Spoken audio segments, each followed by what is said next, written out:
हर हर महादेव दोस्तों, कैसे हैं आप सब। चलिए शुरू करते हैं आज की कहानी। क्या बात है काव्या, जब से दिल्ली से आई है खोई खोई रहती है। अपने आप हंसती है, मुस्कुराती है और बार बार ये अपने कान के झुमके को क्यों छू कर शर्मा जाती है। तू तो खेलने गई थी ना दिल्ली, कौन सा खेल खेल के आ रही है। कहीं दिल के खेल में हार तो नहीं गई ना मेरी लाडो। दादी ने मजाक भरे अंदाज में काव्या को छोड़ा। असल में दादी और पोती के बीच बहुत दोस्ताना संबंध था। काव्या हमेशा अपनी दादी को बेस्ट फ्रेंड कहा करती थी और दादी भी काव्या से हंसी मजाक कर हम उम्र बनने की कोशिश में वातावरण को खुशनुमा बनाए रखने के भरपूर प्रयास में लगी रहती थी। अरे दादी, ऐसा कुछ भी नहीं है, कहकर काव्या दादी के गले लग गई और प्यारी सी झप्पी ले ली। इस समय तो काव्या बात बनाकर दादी की नज़रों से बच गई, पर खुद ही दिन भर बीते हुए लम्हों के बारे में सोचती रही। दरअसल खेल कूद में आगे रहने वाली काव्या नेशनल खेलने के लिए दिल्ली रवाना हुई थी, अपने मित्रों एवं कोच के साथ। सुनहरे सपने लिए काफ़ी खुश थी, परिवार वाले भी बहुत खुश थे। टाटा बाय बाय का सिलसिला समाप्त होते ही काव्या अपने बोगी में आकर अपनी सीट पर बैठ गई और अगल बगल गप्पे मारने लगी। बीच बीच में उसकी नज़र सामने जाती, जहाँ एक खूबसूरत सा लड़का हाथ में न्यूज़पेपर लिए पढ़ने की कोशिश कर रहा था। थोड़ी थोड़ी देर में पेपर नीचे कर एक नज़र काव्या को देख लेता था। काव्या ने भी ध्यान दिया। जब भी तिरछी नज़र से काव्या उसे देखने की कोशिश करती थी, उस लड़के की नज़र काव्या की तरफ ही होती थी और काव्या भी शर्मा कर नजरें झुका लेती थी।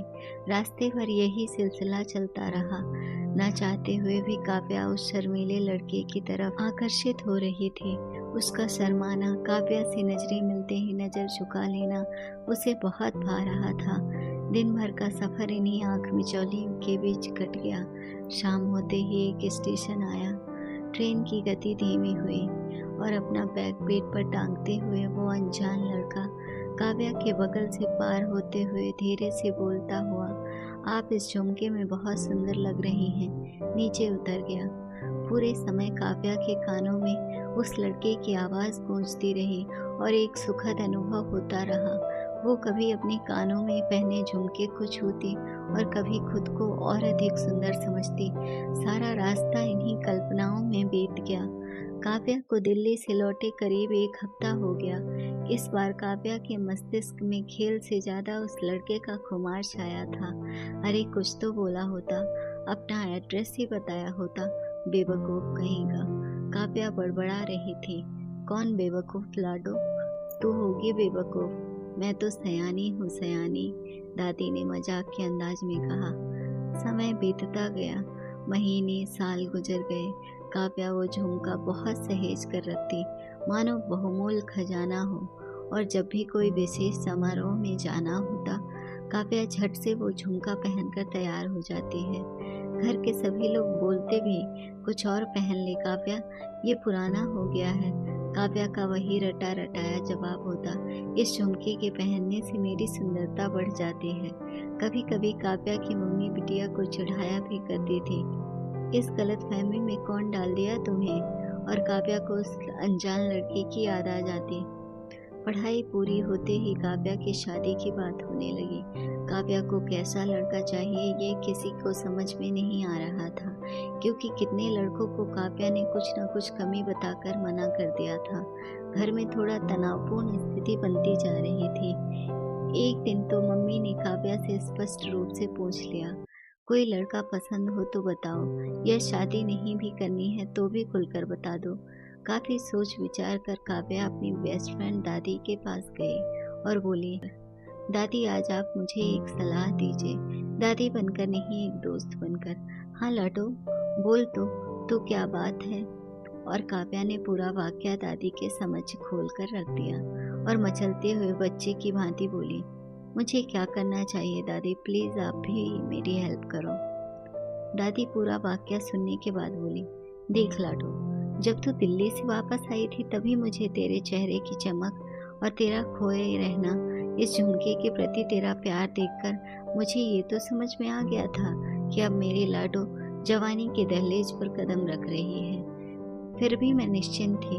मैं अपनी लाडो की बेस्ट फ्रेंड जो हूँ वो मुझे बताएगी ही। ये तो ठीक है दादी, लेकिन अब बताओ ना मुझे क्या करना चाहिए। काव्या, आज मैं तुझे लाडो नहीं काव्या बोल रही हूँ, क्योंकि जिंदगी में कुछ फैसले सिर्फ दिल से नहीं, दिल और दिमाग दोनों से लेने पड़ते हैं। आज तेरे सामने तेरी दादी तेरी बेस्ट फ्रेंड नहीं, जिंदगी के 65 साल का अनुभव बात कर रहा है। काव्या, मेरी मान तो एक बहुत प्यारा सपना सिर्फ सपना सोचकर आगे बढ़ जा। जिंदगी में कई पड़ाव ऐसे आते हैं जिसे हम सब कुछ मान लेते हैं, पर वो सिर्फ एक प्यारा सा एहसास होता है, हकीकत नहीं। और जिंदगी बिना सच्चाई और हकीकत के नहीं चलती बेटा। काव्या, रंगमंच का पर्दा गिर चुका है, कहानी खत्म हो गई है। चल अब दूसरे शो की तैयारी कर, हकीकत वाले शो की। समझ गई मेरी बेस्ट फ्रेंड। आपके उम्र के तजुर्बे ने मेरी सारी उलझनों को मिटा दिया दादी। मम्मी से बोल दीजिए वो अपने ही शहर वाला लड़का मुझे पसंद है। ये बात हुई ना मेरी लाडो। चल अब जल्दी से एक प्यार भरी चप्पी दे दे। अगर आपको कहानी अच्छी लगी हो तो अपने दोस्तों के साथ भी शेयर कीजिए और कमेंट में ज़रूर बताइए कि कैसी लगी ये कहानी।